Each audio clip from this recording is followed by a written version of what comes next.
हम लोग सब ऐसे टॉपिक को डिस्कस कर रहे थे जो नीट में हर साल पूछे जाते हैं। हमने ब्लड ग्रुप से रिलेटेड सारे थ्योरेटिकल चीज़ों को पढ़ रखा है। अगर आपने नहीं पढ़ रखा है तो डिस्क्रिप्शन में लिंक है, पहले आप उसे जाके पढ़िए। फिर हम लोग सॉल्व करेंगे ये ब्लड ग्रुप से रिलेटेड क्वेश्चंस जो हर साल नीट में रिपीट होते हैं। तो चलिए शुरू करते हैं जो मोस्ट कॉमन क्वेश्चन जो ब्लड ग्रुप से रिपीट होते हैं। और अगर आपने थ्योरी को पढ़ रखा है, मेरे पढ़ाया गया थ्योरी को अगर आपने पढ़ रखा है तो आप देखेंगे कि कितने आसानी से आप इस क्वेश्चंस को सॉल्व कर पाते हैं। तो देखिए, जो नीट और एम्स में रिपीट होने वाला जो क्वेश्चंस है उसे हम लोग एक एक करके सॉल्व करेंगे।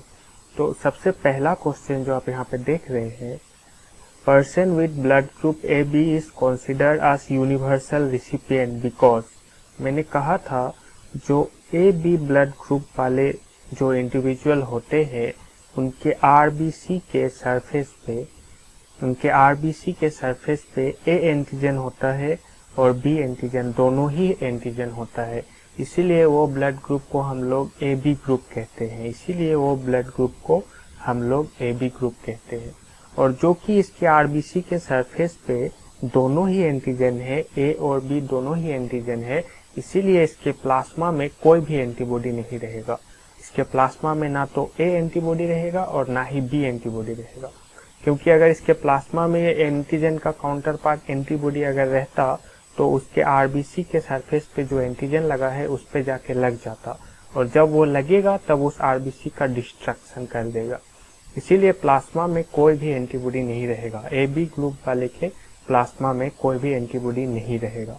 इसीलिए जब हम इस ए बी ग्रुप वाले को कोई और ब्लड ग्रुप देंगे, चाहे ए ग्रुप देंगे, चाहे बी ग्रुप देंगे, चाहे ए बी ग्रुप देंगे या फिर ओ ग्रुप देंगे, तो क्या होगा, उसके प्लाज्मा में जब कोई एंटीबॉडी नहीं है तो जो डोनर ब्लड आरबीसी है उसको जाके ये डिस्ट्रॉय नहीं कर पाएगा, क्योंकि इसके खुद के पास कोई एंटीबॉडी नहीं है।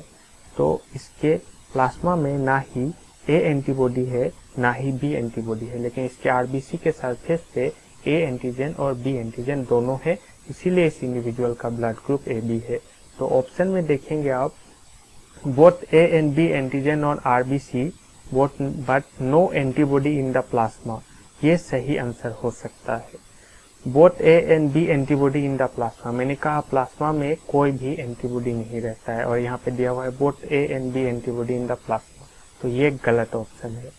No antigen on the RBC and no antibody in the plasma, no antigen in the RBC और no antibody in the plasma, ये कोई भी ब्लड ग्रुप में नहीं होता है। ब्लड ग्रुप ओ में आप देखेंगे तो उसके सरफेस पे कोई भी एंटीजन नहीं रहता है, लेकिन उसका काउंटर पार्ट उसके प्लाज्मा में दोनों ही एंटीबॉडी रहता है। एंटीबॉडी ए जिसको हम लोग एंटी ए कहते हैं और एंटीबॉडी बी जिसको हम लोग एंटी बी कहते हैं। तो ब्लड ग्रुप ओ वाले के आरबीसी पे कोई भी एंटीजन नहीं रहता है, लेकिन उसके प्लाज्मा में दोनों के दोनों एंटीबॉडी रहते हैं। ऐसा कोई भी ब्लड ग्रुप नहीं है जिसके आरबीसी पे भी कोई एंटीजन नहीं हो और इसके प्लाज्मा में कोई एंटीबॉडी नहीं हो, तो ये बिल्कुल ही गलत स्टेटमेंट है। Both A and B antigen in the plasma, antigen in the plasma, antigen तो कभी प्लाज्मा में रहता ही नहीं है। इसी को लेकर नीट में क्वेश्चन पूछा जाता है कि एंटीजन कहाँ रहता है, और मैंने उस थ्योरी लेक्चर में डिस्कस किया हुआ है। अगर आपने वो थ्योरी लेक्चर नहीं देखा है तो पहले आप जाके वो थ्योरी लेक्चर को देखिए, उसका लिंक डिस्क्रिप्शन में दिया गया है। फिर आप ये एमसीक्यू सॉल्व करने आइए और फिर आपसे ये एमसीक्यू बड़े आसानी से सॉल्व हो जाएंगे। तो एंटीजन जो रहता है वो सरफेस पे रहता है, वो प्लाज्मा में नहीं रहता है, तो ये भी बिल्कुल एक गलत स्टेटमेंट है।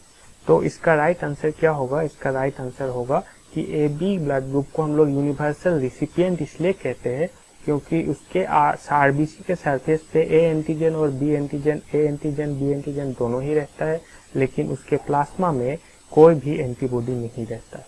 प्लाज्मा में अगर एंटीबॉडी रहता तो डोनर आरबीसी के सरफेस पे लगा हुआ एंटीजन को जाके डिस्ट्रॉय कर देता, तो ये यूनिवर्सल रिसिपिएंट नहीं कहलाता। इसीलिए हम लोग इसको यूनिवर्सल रिसिपिएंट कहते हैं, क्योंकि इसके प्लाज्मा में कोई भी एंटीबॉडी नहीं रहता है। तो इसका आंसर ए होगा, both A and B antigen on RBC but no antibody in the plasma. अगले क्वेश्चन को हम लोग देखते हैं। A certain road accident patient with unknown blood group needs immediate blood transfusion. His one doctor friend at once offered his blood. What was the blood group of the donor? तो ये घुमा फिरा के एक क्लिनिकल क्वेश्चन पूछा गया है। एक आदमी का एक्सीडेंट होता है और उस आदमी का ब्लड ग्रुप हमें पता नहीं है, उस आदमी का ब्लड ग्रुप हमें, उस इंडिविजुअल का ब्लड ग्रुप हमें पता नहीं है, तो उसे ब्लड अब हम लोग देने वाले हैं। तो ऐसा कौन सा ब्लड ग्रुप हम उसे देंगे? तो ऐसा हम वही ब्लड ग्रुप देंगे जो ब्लड ग्रुप यूनिवर्सल डोनर हो, जो ब्लड हम किसी को भी दे सकते हैं। हमें उस इंडिविजुअल का ब्लड ग्रुप पता नहीं है, लेकिन फिर भी हम उसे ब्लड दे सकते हैं। ऐसा ब्लड हम उसे देंगे जिसके आरबीसी के सरफेस पे कोई एंटीजन नहीं हो। ब्लड ग्रुप है ब्लड ग्रुप ओ, जिसको हम लोग यूनिवर्सल डोनर ब्लड ग्रुप कहते हैं, क्योंकि इसके आरबीसी के सरफेस पे कोई भी एंटीजन नहीं रहता है। और अगर आपसे इस तरह का क्लिनिकल क्वेश्चन पूछा गया कि एक रोड ट्रैफिक एक्सीडेंट में किसी इंडिविजुअल को इमरजेंसी ब्लड ट्रांसफ्यूजन चाहिए, तो उसे कौन सा ब्लड ग्रुप हम लोग दे सकते हैं?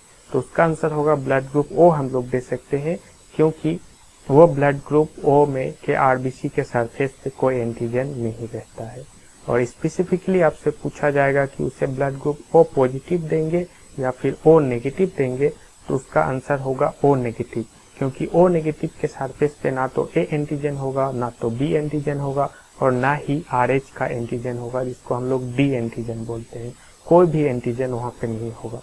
तो स्पेसिफिकली अगर ऑप्शन में ओ पॉजिटिव और ओ नेगेटिव दोनों ही रहेगा, तो उसके लिए आंसर होगा ओ नेगेटिव, क्योंकि उसके आरबीसी पे ना ही आरएच एंटीजन रहेगा, ना ही एबीओ ग्रुप के एंटीजन रहेगा। तो नेक्स्ट क्वेश्चन हम लोग देखते हैं।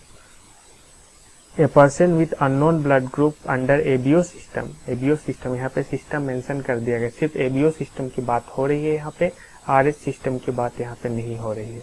has suffered much blood loss in an accident, वही क्वेश्चन है, इसको अलग तरह से घुमा के दिया गया है और रिपीट किया गया यह क्वेश्चन है, जो कि मैं बार बार बोल रहा हूँ आपसे कि ब्लड ग्रुप से क्वेश्चन हर साल रिपीट होते हैं और हर साल एक ही क्वेश्चन को थोड़ा घुमा के देते हैं या फिर अलग अलग कॉन्सेप्ट को लेकर आपसे ब्लड ग्रुप से क्वेश्चन पूछा जाता है। अगर आपने मेरा थ्योरी का लेक्चर देखा हुआ है तो ब्लड ग्रुप से आने वाला कोई भी क्वेश्चन को आप मिस ही नहीं कर सकते हैं, चाहे वो नीट का एग्जाम हो, चाहे वो एम्स का एग्जाम हो।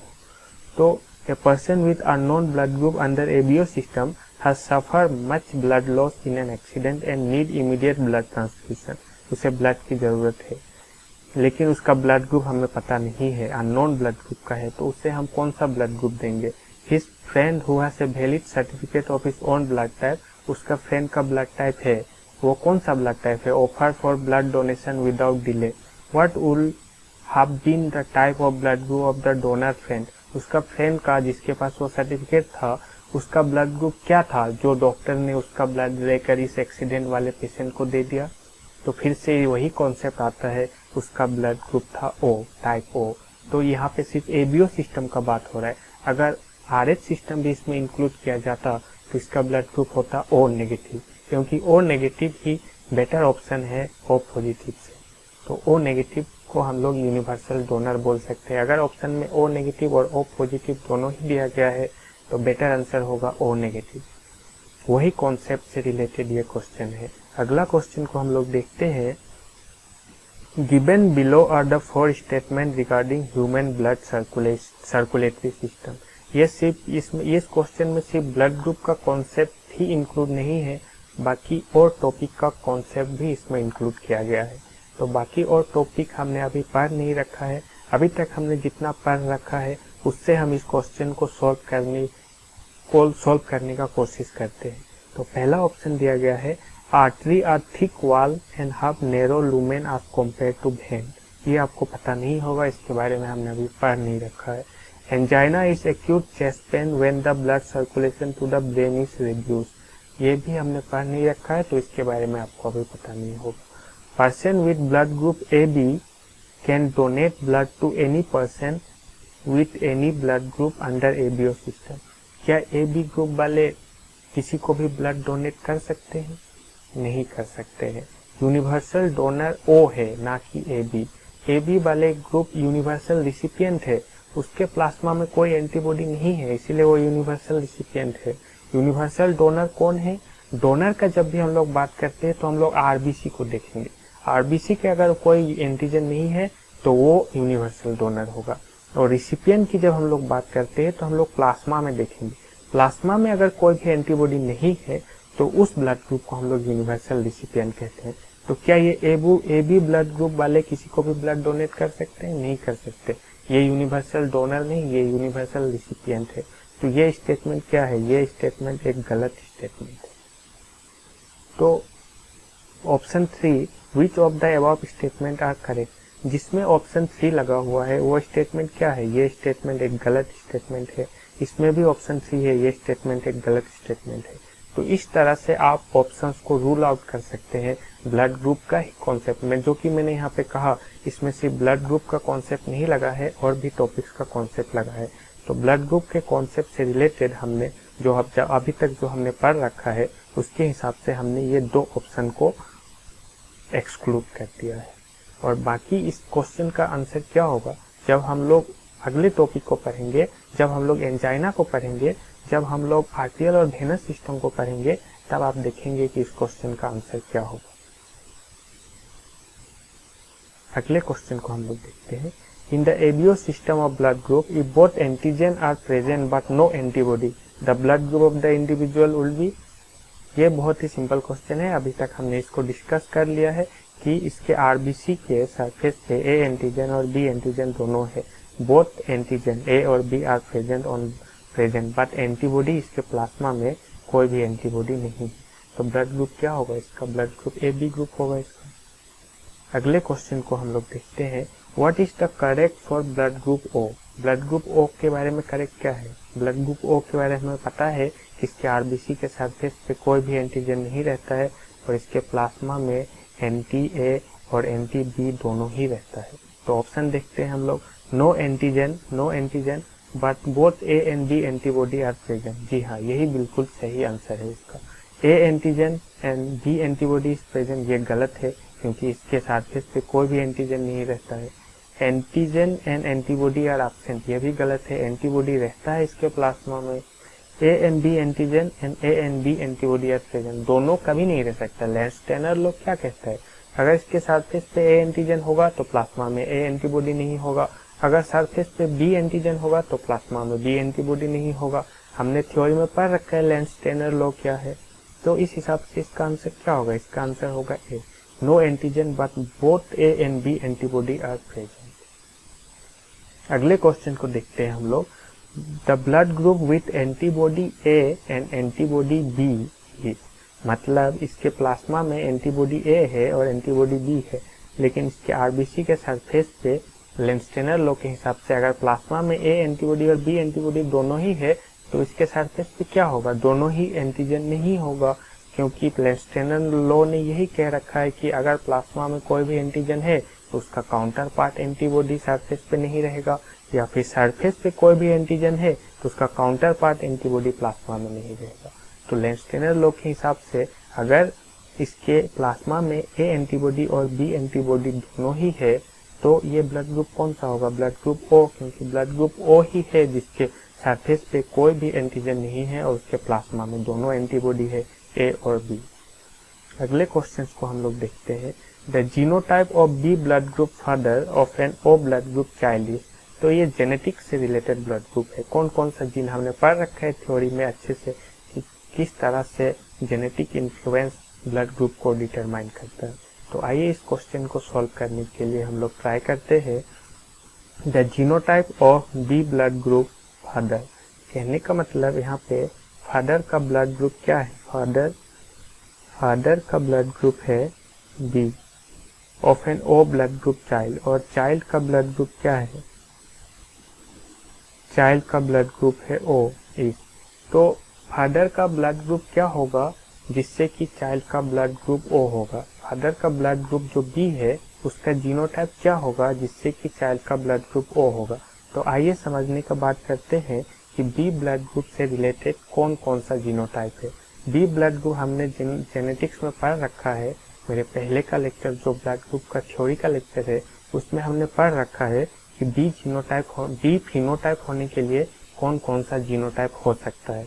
तो एक तो हो सकता है आई बी और आई बी जीनोटाइप जिससे कि ब्लड ग्रुप बी हो। और एक हो सकता है IB, IO और IB, जिससे कि ब्लड ग्रुप बी हो। तो ये दो जीनोटाइप के कारण से ब्लड ग्रुप बी हो सकता है। अगर IO और IO होगा तो ये ब्लड ग्रुप O हो जाएगा। तो फादर का ब्लड ग्रुप जो कि यहाँ पे बी बताया गया है, तो ये जीनोटाइप नहीं हो सकता है। और चाइल्ड के लिए O ब्लड ग्रुप तभी पॉसिबल है जबकि इसका फादर से आया हुआ जीन भी IO रहेगा और इसके मदर से आया हुआ जीन भी IO रहेगा। तो ये IO फादर से आया हुआ जीन तभी रहेगा जब इसके फादर के पास एक IO जीन रहेगा, तभी यहाँ से एक चाइल्ड के पास जाएगा। और ये IO जीन एक मदर से आएगा, एक मदर से आएगा। और एक आपको पता है जीन का दो कॉपी रहता है, एक पैटर्नल कॉपी और एक मैटरनल कॉपी। तो यहाँ पे O ब्लड ग्रुप होने के लिए जो जीनोटाइप चाहिए वो IO और IO है, ठीक है। लेकिन ये IO और IO में से दो कॉपी है, एक पैटर्नल कॉपी और एक मैटरनल कॉपी। तो पैटर्नल कॉपी जो है वो भी IO है और मैटरनल कॉपी है वो भी IO है। तो एक IO तो मदर से आता है, तो मदर की हम लोग बात ही नहीं करते हैं कि मदर के बारे में यहाँ पे अभी तक पूछा ही नहीं गया है। और एक IO है वो फादर से आना होगा। तो वो एक IO फादर से तभी आएगा जब उसका जीनोटाइप क्या होगा, IO होगा और IB होगा। इस तरह से फादर का ब्लड ग्रुप B हो जाएगा और जीनोटाइप क्या हो जाएगा, IO और IB, क्योंकि यहाँ पे फादर का जीनोटाइप पूछा गया है। Genotype of B blood group father, father का B ब्लड ग्रुप का जीनोटाइप क्या होगा, IO और IB होगा। होपफुली आपको बात समझ में आई कि फादर का जीनोटाइप IO और IB रहेगा तभी फादर का ब्लड ग्रुप B होगा। फादर का ब्लड जीनोटाइप अगर IB और IB रहेगा तो भी फादर का ब्लड ग्रुप B रहेगा। लेकिन अगर यहाँ से एक जीन IB और IB से अगर एक जीन इस बच्चे के पास जाता तो इस बच्चे का ब्लड ग्रुप अभी O नहीं रहता, इस बच्चे का ब्लड ग्रुप B हो जाता। इसीलिए इस जीनोटाइप के फादर के चाइल्ड ही पॉसिबल है कि उसका ब्लड ग्रुप क्या होगा, O होगा। तो इसीलिए इस इंडिविजुअल का, इस फादर का ब्लड ग्रुप B वाले फादर का जीनोटाइप होगा IO और IB। चलिए तो इसका आंसर होगा IO और IB। चलिए अगले क्वेश्चन को हम लोग देखते हैं।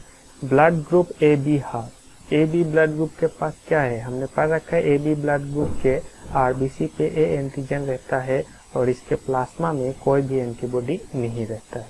तो blood group AB have no antigen, ये गलत स्टेटमेंट है क्योंकि दोनों ही एंटीजन है, A एंटीजन और B एंटीजन दोनों ही एंटीजन है। नो एंटीबॉडी, ये सही स्टेटमेंट है, एंटीबॉडी नहीं है AB ब्लड ग्रुप के पास में। नाइदर एंटीजन नॉर एंटीबॉडी, ये भी गलत है क्योंकि एंटीजन है यहाँ पे। बोथ एंटीजन एंड एंटीबॉडी, ये भी गलत है क्योंकि एंटीबॉडी नहीं है यहाँ पे।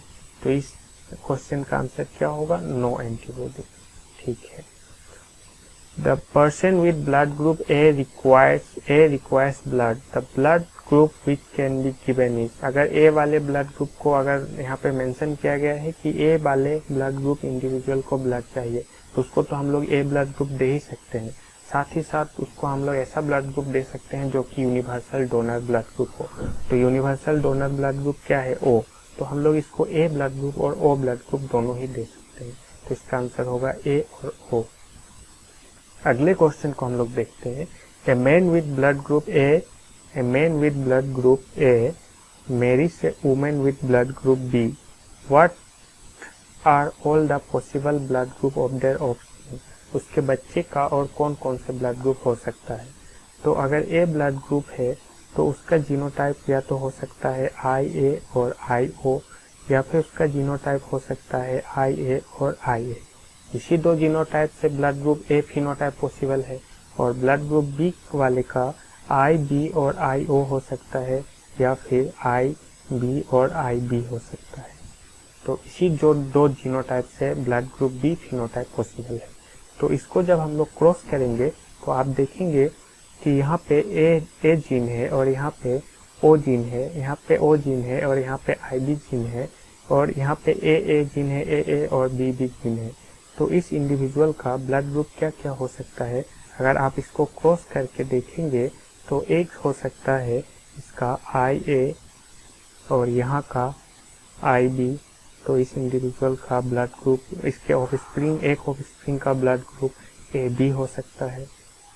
अगर यहाँ से ओ जीन जाता है और यहाँ से भी ओ जीन जाता है तो इस इंडिविजुअल का ब्लड ग्रुप ओ हो सकता है, इसके ऑफस्प्रिंग का ब्लड ग्रुप ओ हो सकता है।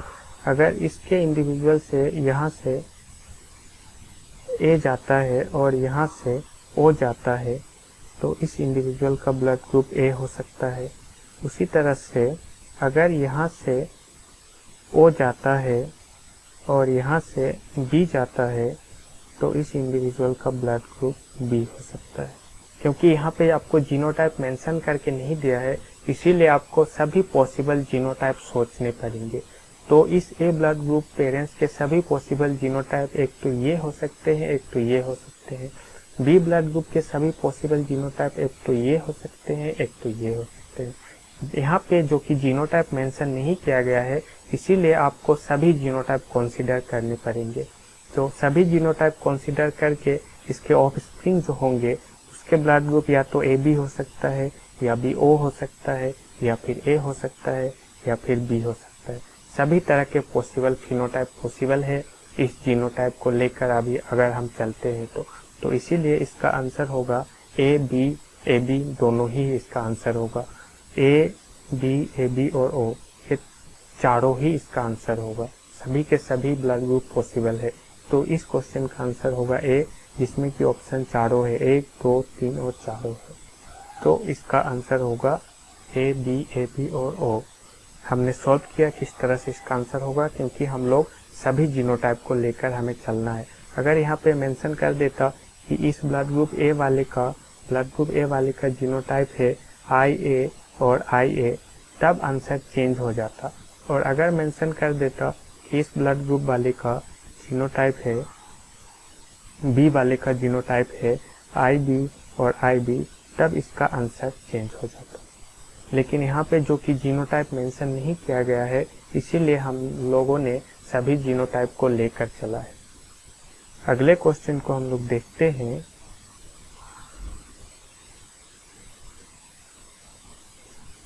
If 2 person with AB blood group marries and have sufficient large number of children, this child could be classified as A blood group, AB blood group and B blood group in a 1:2:1 ratio.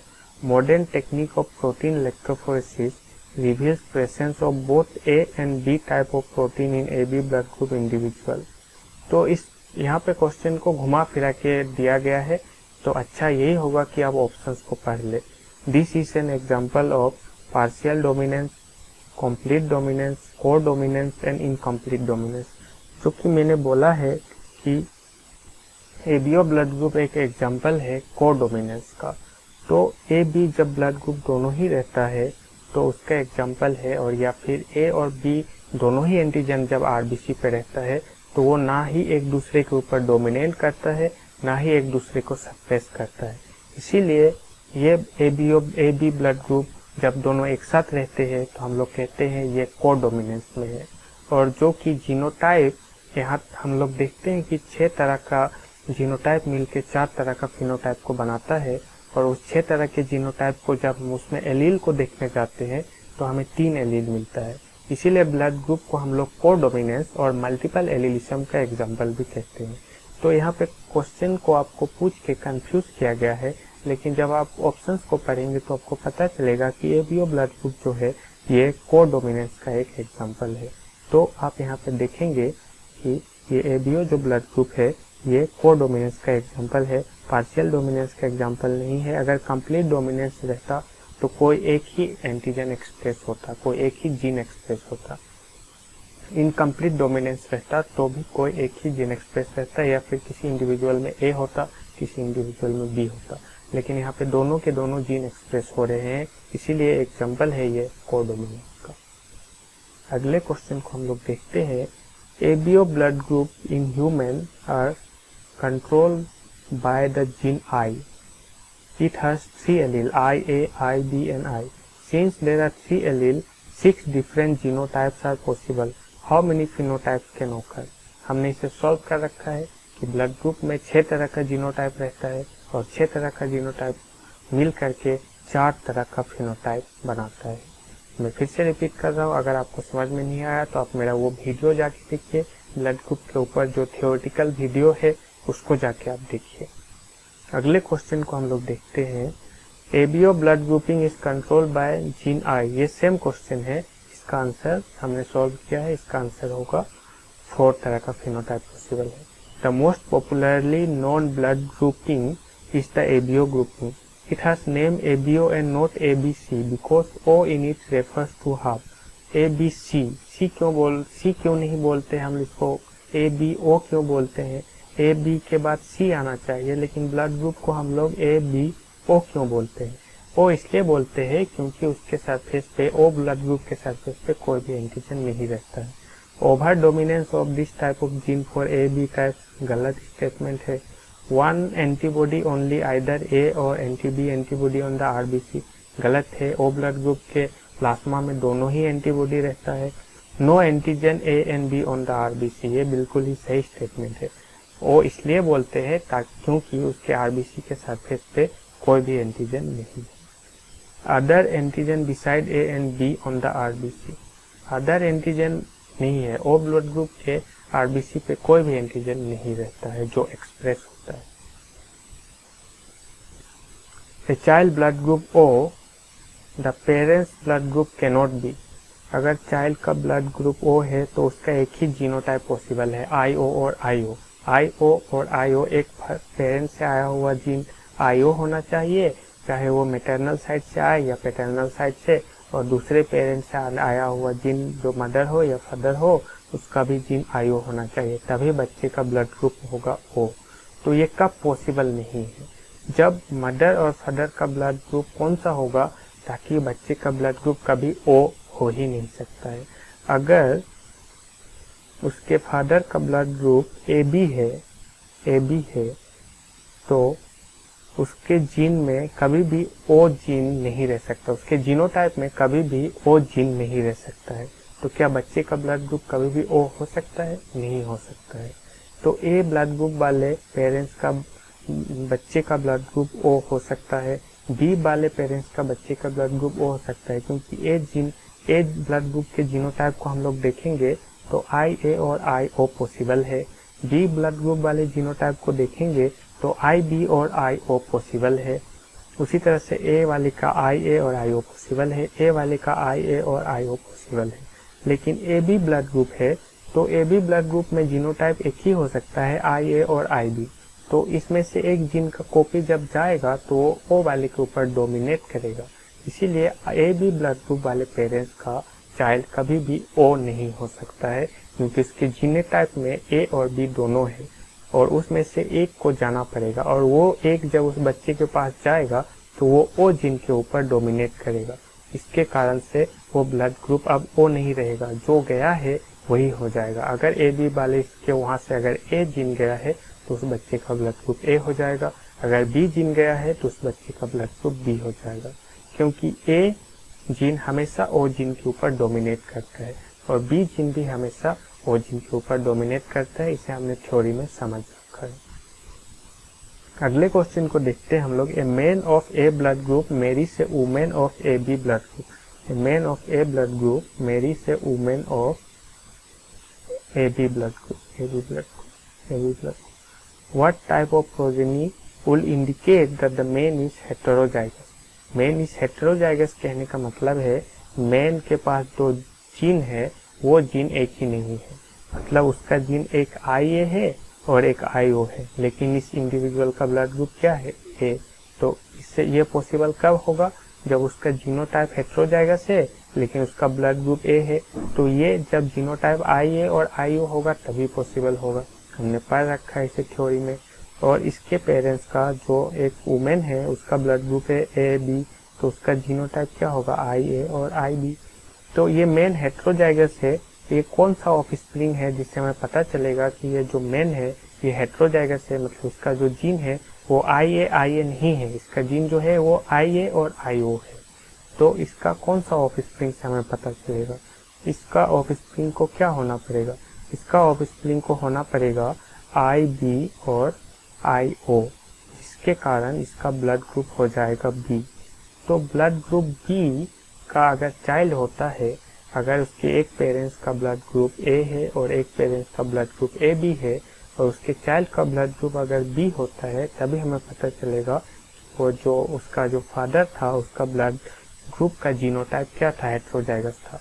क्योंकि अगर इसका blood group I ए और आई ए रहता, blood group का genotype अगर आई ए और आई ए रहता, तो इससे हमेशा क्या जाता, ए जीन का कॉपी ही जाता, ए ब्लड ग्रुप बनने का कॉपी ही जाता। और इधर से अगर ए ब्लड ग्रुप बनने का कॉपी आता तो इसका ब्लड ग्रुप ए हो जाता। इधर से अगर बी बनने का, इधर से अगर ए बनने का कॉपी आता तो ब्लड ग्रुप ए हो जाता। इधर से अगर बी बनने का कॉपी आता तो ब्लड ग्रुप बी हो जाता, लेकिन ब्लड ग्रुप ए बी हो जाता, लेकिन ब्लड ग्रुप बी कभी नहीं होता। ब्लड ग्रुप बी तभी होता जब इधर से आईओ जीन आएगा और इधर से बी जीन आएगा, तभी बच्चे का ब्लड ग्रुप बी होगा। और ये तभी पॉसिबल है जब पेरेंट्स का जीन क्या होगा, हेटेरोजाइगस हो। इसीलिए इसका आंसर होगा बी। यहाँ पे और एक क्वेश्चन है, उसको हम लोग सॉल्व करके देखते हैं। मल्टीपल एलील कंट्रोल इनहेरिटेंस इसका एग्जाम्पल है। तो हमने पढ़ रखा है कि ये मल्टीपल एलिलिज्म और कोडोमिनेंस का एक अच्छा एग्जाम्पल ब्लड ग्रुपिंग है। अगले क्वेश्चन को हम लोग देखते हैं। ABO blood group system is due to, ABO blood group system किसके कारण है, ये मल्टीपल एलिलिज्म के कारण है। हमने इसे पढ़ रखा है। तो यहाँ पे ब्लड ग्रुप से रिलेटेड और एक कॉन्सेप्ट को हम लोग डिस्कस करेंगे, जिसे हम लोग बोलते हैं इरिथ्रोब्लास्टोसिस फेटालिस। इरिथ्रोब्लास्टोसिस फेटालिस को समझने से पहले हम एक कॉन्सेप्ट को समझते हैं, जो कि मैंने पहले ही वो कॉन्सेप्ट को बता दिया है। उसे हम एक बार रिवाइज करते हैं। ए ब्लड ग्रुप वाले इंडिविजुअल के सरफेस पे, आरबीसी के सरफेस पे ए एंटीजन रहता है और उसके प्लाज्मा में बी एंटीबॉडी रहता है, जिसे हम लोग एंटी बी कहते हैं। और ये एंटी बी एंटीबॉडी जो इसके प्लाज्मा में रहता है, वो उसके बर्थ से रहता है। सिंस बर्थ, उसका जन्म लेते ही वो एंटीबॉडी रहता है, या फिर जन्म लेने के कुछ महीने बाद ही वो एंटीबॉडी डेवलप हो जाता है। क्यों डेवलप होता है? क्योंकि जब भी ये एंटीबॉडी रहेगा तो हम इसे बी ब्लड ग्रुप ट्रांसफ्यूज नहीं कर सकते। तो एक प्रोटेक्शन के रूप में उसके इम्यून सिस्टम ने वो एंटीबॉडी को पहले से ही डेवलप कर रखा है। उसी तरह से बी इंडिविजुअल वाले के आरबीसी के सरफेस पे बी एंटीजन रहेगा और इसके प्लाज्मा में ए एंटीबॉडी रहेगा, ताकि हम इसे ए ब्लड ग्रुप नहीं दे सकते हैं। तो ये ए एंटीबॉडी रहेगा, जिसको हम लोग एंटी ए कहते हैं। ये भी सिंस बर्थ रहेगा, या बर्थ के 1-2 महीने बाद ही डेवलप हो जाएगा।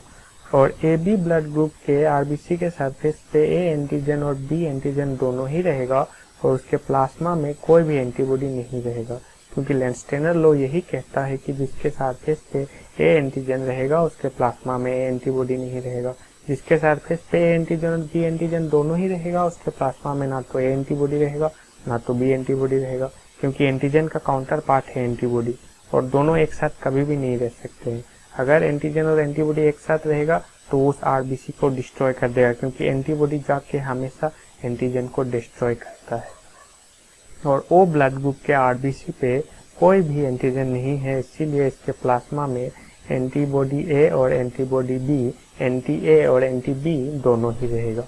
ये भी सिंस बर्थ रहेगा।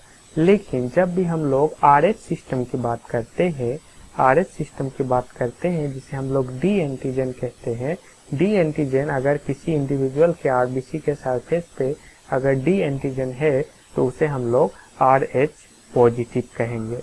लेकिन अगर आरएच पॉजिटिव कहेंगे तो इसके प्लाज्मा में क्या होगा, डी एंटीबॉडी नहीं होगा, या फिर एंटी डी क्या होगा, एंटी डी नहीं होगा, जो कि इसके सरफेस पे डी एंटीजन है तो इसके प्लाज्मा में डी एंटीबॉडी क्या होगा, नहीं होगा, लैंडस्टेनर लॉ के हिसाब से।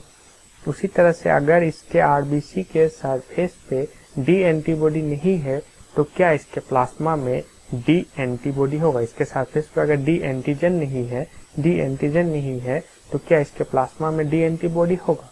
लैंडस्टेनर लॉ के हिसाब से तो होना चाहिए, लेकिन हमेशा थिंग्स आर नॉट सिंपल। यहाँ पे डी एंटीबॉडी नहीं होगा। कब तक नहीं होगा डी एंटीबॉडी? जब तक कि इसे कोई RH पॉजिटिव ब्लड नहीं देता है। जब इसके वहाँ पे RH पॉजिटिव ब्लड कोई देगा, ब्लड डोनेशन से देगा या फिर किसी और कारण से अगर RH पॉजिटिव ब्लड इसके ब्लड में जाके मिलता है, तो इसका इम्यून सिस्टम उस RH पॉजिटिव ब्लड के अगेंस्ट में एंटीबॉडी बनाना शुरू करेगा।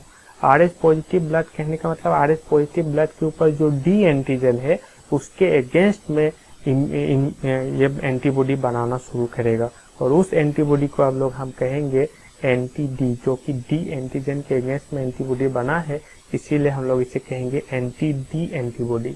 लेकिन ये anti D antibody RH negative individual के वहां तब तक नहीं रहेगा जब तक कि RH पॉजिटिव ब्लड उसके ब्लड से जाके मिलता नहीं है। ये RH positive blood RH negative individual के वहां कब जा सकता है? या तो आप उसका ब्लड ट्रांसफ्यूजन कर रहे हैं, एक RH नेगेटिव वाले को आप RH पॉजिटिव ब्लड दे रहे हैं, तो RH पॉजिटिव ब्लड उसके वहां पे चला जाएगा, और RH पॉजिटिव ब्लड जब उसके वहां पे जाएगा तो उसका इम्यून सिस्टम वो RH पॉजिटिव ब्लड के RBC के ऊपर जो डी एंटीजन है उसके अगेंस्ट में एंटीबॉडी बनाना शुरू कर देगा, तो उसके पास एंटी डी एंटीबॉडी बन जाएगा। या फिर किसी मदर का ब्लड ग्रुप अगर RH नेगेटिव है और उसके बच्चा, उसके जो कोख में जो बच्चा है, उसका जो फीटस है, उसका ब्लड ग्रुप अगर RH पॉजिटिव हो गया और RH पॉजिटिव है, क्योंकि फादर का ब्लड ग्रुप RH पॉजिटिव था, इसलिए बच्चे का ब्लड ग्रुप भी RH पॉजिटिव हो सकता है। और अगर पॉजिटिव हो गया तो क्या होगा, डिलीवरी के टाइम पे या फिर किसी भी वक्त ड्यूरिंग द प्रेगनेंसी क्या होगा कि उस बच्चे का RH पॉजिटिव ब्लड थोड़ा सा निकल के मैटरनल ब्लड के साथ जाके मिल सकता है, और वो थोड़ा सा ब्लड जो निकल के मैटरनल ब्लड के साथ मिलेगा तो जो मदर का या फिर मैटरनल इम्यून सिस्टम जो है वो उस ब्लड के अगेंस्ट में एंटीबॉडी बनाना शुरू कर देगा, और शुरू कर देगा तो उस मदर के पास क्या होगा, एंटी डी एंटीबॉडी डेवलप हो जाएगा। तो ये एंटी डी एंटीबॉडी जो उस मदर के वहाँ डेवलप होगा वो क्या क्या करवा सकता है? एक चीज वो करवा सकता है इरिथ्रोब्लास्टोसिस फिटलिस। तो आइए इस कॉन्सेप्ट को समझने के बाद हम लोग समझते हैं कि इरिथ्रोब्लास्टोसिस फिटलिस है क्या। तो ये इरिथ्रोब्लास्टोसिस फिटलिस क्या है, इसे हम लोग समझते हैं, और इस किस इंडिविजुअल में ये होता है। ये हमेशा ही RH नेगेटिव मदर के फीटस को ही होगा, क्योंकि RH नेगेटिव मदर के फीटस के वहाँ पे एंटी डी एंटीबॉडी डेवलप हो सकता है, क्योंकि RH पॉजिटिव वाले के वहाँ पे तो डी एंटीजन है, तो उसके वहाँ पे एंटी डी एंटीबॉडी कभी डेवलप हो ही नहीं सकता है। इसीलिए ये हमेशा RH नेगेटिव इंडिविजुअल मदर के वहाँ पे डेवलप होगा, RH नेगेटिव मदर। तो ये ही क्वेश्चन आपसे पूछा जा सकता है कि erythroblastosis fetalis occurs in a blood group of mother, कौन सा ब्लड ग्रुप ऑफ मदर के वहाँ डेवलप हो सकता है? तो इसका आंसर होगा RH नेगेटिव, क्योंकि RH पॉजिटिव के पास तो डी एंटीजन है, तो डी एंटीबॉडी डेवलप हो ही नहीं सकता है। तो क्या है ये इरिथ्रोब्लास्टोसिस फिटलिस और कैसे ये होता है, इसे हम लोग समझते हैं। तो RH नेगेटिव मदर के वहाँ पे जब भी RH पॉजिटिव फीटस होगा, RH पॉजिटिव फीटस होगा, क्योंकि हो सकता है उसके फादर का जो ब्लड ग्रुप था वो RH पॉजिटिव था, इसीलिए बच्चे का ब्लड ग्रुप भी RH पॉजिटिव हो सकता है, क्योंकि एक जीन जो आया है उसके फादर से आया है, एक जीन आया है जो मदर से आया है, और डी जीन भी अगर उसके पास रहेगा तो वो RH पॉजिटिव हो जाएगा, बच्चे के पास जो फादर से आने वाला जो जीन है। तो ये RH पॉजिटिव ब्लड प्रेगनेंसी या डिलीवरी के टाइम पे, ज़्यादातर ये डिलीवरी के टाइम पे ये मैटरनल ब्लड में जाके मिल सकता है, और ये जब भी इसका RBC मैटरनल ब्लड में जाएगा तो ये इसके RBC पे जो डी एंटीजन है, क्योंकि ये बच्चा RH पॉजिटिव है, तो ये मदर का इम्यून सिस्टम को ये स्टिमुलेट करेगा, और इस मदर का जो इम्यून सिस्टम है इसके अगेंस्ट में डी एंटीजन के अगेंस्ट में एंटीबॉडी को बनाएगा, और ये एंटी डी एंटीबॉडी को ये बनाएगा, और ये एंटीबॉडी डी जाके इस बच्चे के RBC को डिस्ट्रॉय कर सकता है, क्योंकि मैं बोला कि ये जो एंटीबॉडी रहता है ये जाके एंटीजन पे लग जाता है, और ये जाके जब एंटीजन पे लगेगा तो ये पूरा RBC को डिस्ट्रॉय कर देगा। लेकिन ये डिलीवरी के टाइम पे होता है, इसीलिए ये जो फर्स्ट जो चाइल्ड होगा उसका डिलीवरी आराम से हो जाएगा, क्योंकि ये एंटीबॉडी बनने में कुछ टाइम लगेगा। इम्यून सिस्टम स्टिमुलेट होगा, एंटीबॉडी बनेगा, कुछ टाइम लगेगा। लेकिन एंटीबॉडी बनने के लिए हल्का सा जो फीटस का जो ब्लड है, RH पॉजिटिव ब्लड है, वो मैटरनल सर्कुलेशन में वो उसे जाना पड़ेगा। लेकिन तब तक बच्चे का डिलीवरी हो जाएगा, क्योंकि डिलीवरी के टाइम पे ही गया। और ये एंटीबॉडी बनने के लिए कुछ टाइम लगेगा, 6 से 8 हफ्ता या फिर 12 हफ्ता, 2 महीना 3 महीना का समय लग सकता है। इसीलिए जो पहला बच्चा होगा वो बिल्कुल ही सेफ होगा।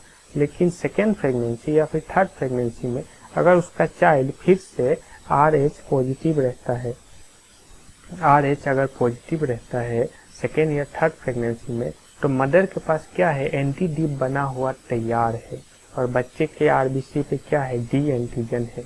तो क्या करेगा, ये डी एंटीजन प्लेसेंटा को क्रॉस करके ये जाके डी एंटीबॉडी प्लेसेंटा को क्रॉस करके जाके ये डी एंटीजन के वहाँ पे लग जाएगा और इस RBC का क्या कर देगा, हेमोलाइसिस करवा देगा, RBC को तोड़ देगा, RBC का हेमोलाइसिस डिस्ट्रक्शन करवा देगा RBC का, जिसके कारण क्या होगा, हेमोलाइसिस का डिस्ट्रक्शन करवाने के कारण इस बच्चे के इंट्रा यूट्राइन लाइफ में ही, मदर्स का ओम में ही, यूट्रस में ही RBC जब डिस्ट्रॉय होता है तो उसे हम लोग एनीमिया कहते हैं, एनीमिया।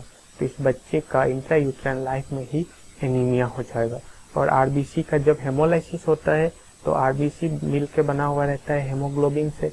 हेमोग्लोबिन जब टूटते आता है तो वो बिलिरुबिन को बनाता है।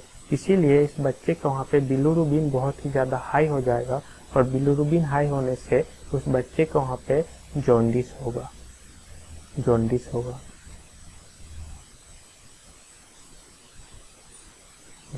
क्यों जॉन्डिस होगा, क्योंकि इस RBC जब टूटेगा तो हेमोग्लोबिन का जो बाई प्रोडक्ट होगा वो बाई प्रोडक्ट बिलिरुबिन का फॉर्मेशन करेगा, और इसी बिलिरुबिन के कारण उस बच्चे के वहाँ पे जॉन्डिस होगा।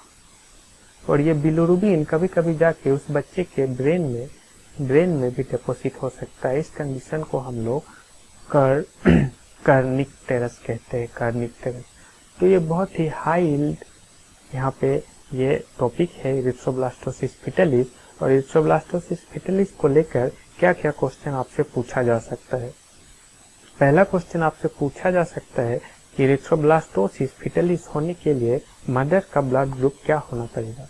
मदर का ब्लड ग्रुप RH नेगेटिव होना पड़ेगा, और उसका जो फीटस है उसका ब्लड ग्रुप क्या होना पड़ेगा, तो फीटस का ब्लड ग्रुप RH पॉजिटिव होना पड़ेगा।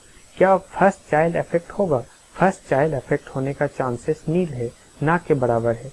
सेकेंड चाइल्ड कब अफेक्ट होगा? सेकेंड चाइल्ड भी तब अफेक्ट होगा जब उसका ब्लड ग्रुप क्या होगा, RH पॉजिटिव।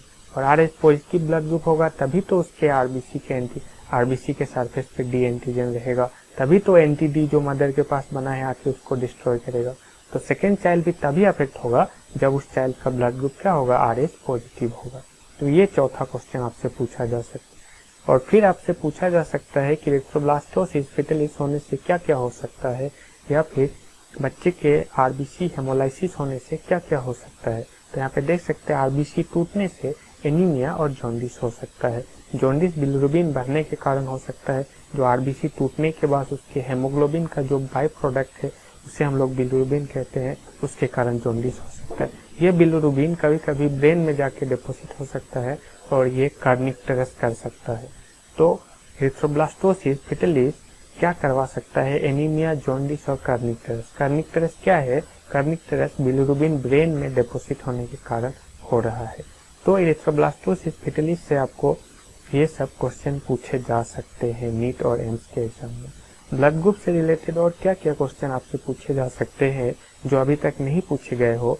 एक तो पूछे जा सकते हैं कि मोस्ट कॉमन ब्लड ग्रुप क्या है। मोस्ट कॉमन ब्लड ग्रुप इन ए पॉपुलेशन और इन ए कम्युनिटी और इंडिया में O पॉजिटिव है। द रेयरेस्ट ब्लड ग्रुप और ना मिलने वाला ब्लड ग्रुप, मुश्किल से मिलने वाला blood group, rare type of blood group क्या है, तो rare type of blood group है AB negative blood group. Bombay blood group के बारे में भी आपसे पूछा जा सकता है, बॉम्बे ब्लड ग्रुप किस ब्लड ग्रुप से मिलता जुलता है। तो बॉम्बे ब्लड ग्रुप बॉम्बे या फिर बॉम्बे ब्लड ग्रुप क्या है, बॉम्बे ब्लड ग्रुप किस ब्लड ग्रुप से मिलता जुलता है। तो बॉम्बे ब्लड ग्रुप का डिस्कवरी बॉम्बे, अभी जो मुंबई है वहीं पे हुआ था। तो बॉम्बे ब्लड ग्रुप ओ से मिलता जुलता है। इससे ज़्यादा आपको बॉम्बे ब्लड ग्रुप से नहीं पूछा जाएगा, लेकिन यहाँ तक पूछा जा सकता है कि बॉम्बे ब्लड ग्रुप किस ब्लड ग्रुप से मिलता जुलता है, तो ये ब्लड ग्रुप ओ से मिलता जुलता है। इससे अधिक आपको बॉम्बे ब्लड ग्रुप के बारे में अभी नहीं जानना है, लेकिन यहाँ तक आप जानिए कि बॉम्बे ब्लड ग्रुप ओ से मिलता जुलता है। और आपको ब्लड ग्रुप से रिलेटेड यही सब पूछा जा सकता है, most common blood group, rarest blood group, Bombay blood group क्या है, कर्निक टेरेस क्या है, एरिथ्रोब्लास्टोसिस फिटलिस होने के लिए मदर का ब्लड ग्रुप क्या होना पड़ेगा, चाइल्ड का ब्लड ग्रुप क्या होना पड़ेगा, क्या फर्स्ट चाइल्ड अफेक्ट होगा नहीं होगा, क्या सेकेंड चाइल्ड अफेक्ट होगा, सेकेंड चाइल्ड कब अफेक्ट होगा, जब उसका ब्लड ग्रुप क्या होगा, RH पॉजिटिव होगा। तो ये सब बात आपको पूछा जा सकता है। जेनेटिक्स को लेकर पूछा जा सकता है, जीनोटाइप क्या है, फिनोटाइप क्या है किसी एक पर्टिकुलर ब्लड ग्रुप के लिए। अगर फादर का ब्लड ग्रुप ए है और मदर का ब्लड ग्रुप बी है, तो चाइल्ड का ब्लड ग्रुप क्या क्या हो सकता है। अगर जीनोटाइप मेंशन नहीं किया गया है तो आपको सभी जीनोटाइप को लेकर चलना पड़ेगा। जैसे कि फादर का ब्लड ग्रुप ए है तो उसका जीनोटाइप आपको IA और IO लेकर चलना पड़ेगा। अगर आप IA और IO मतलब हमेशा आपको हेटेरोजाइगस लेकर चलना पड़ेगा, ना कि होमोजाइगस लेकर, अगर ब्लड ग्रुप का जीनोटाइप अगर मेंशन नहीं किया गया है। तो यहाँ तक अगर आपने मेरा वीडियो लेक्चर को देखा है तो ब्लड ग्रुप से आने वाला कोई भी क्वेश्चन को आप सॉल्व कर पाएंगे। यहाँ मैंने एक एक्स्ट्रा टॉपिक भी इंक्लूड किया है, एरिथ्रोब्लास्टोसिस फिटलिस, जिसके ऊपर आपको क्वेश्चन पूछे जा सकते हैं। तो ये टॉपिक पढ़ने के बाद हम लोग अभी 100 ऐसे टॉपिक को डिस्कस कर रहे हैं जो कि नीट में बहुत ही हाई यील्ड टॉपिक है, मतलब उस टॉपिक से क्वेश्चन पूछे जाने की संभावना बहुत ही ज़्यादा है। तो अभी हमने एक टॉपिक को कंप्लीट किया पढ़ के, ब्लड ग्रुप। पहले हमने थ्योरी को पढ़ा, थ्योरी पढ़ने के बाद हमने देखा कि कितने आसानी से हम MCQs को सॉल्व कर पाते हैं। ब्लड ग्रुप से रिलेटेड पिछले साल के नीट के क्वेश्चंस को हमने सॉल्व करके देखा, वो बहुत ही ईजी हो जाते हैं मेरी थ्योरी को पढ़ने के बाद। तो अगले लेक्चर में हम लोग फिर किसी एक टॉपिक पे जाएंगे, उसके थ्योरी को पढ़ेंगे, फिर उसके क्वेश्चंस को सॉल्व करने के लिए जाएंगे। तब तक आप इस वीडियो को देखिए, रिवाइज कीजिए, लाइक कीजिए और अपने दोस्तों के साथ शेयर कीजिए। ये बहुत ही हाई यील्ड टॉपिक है।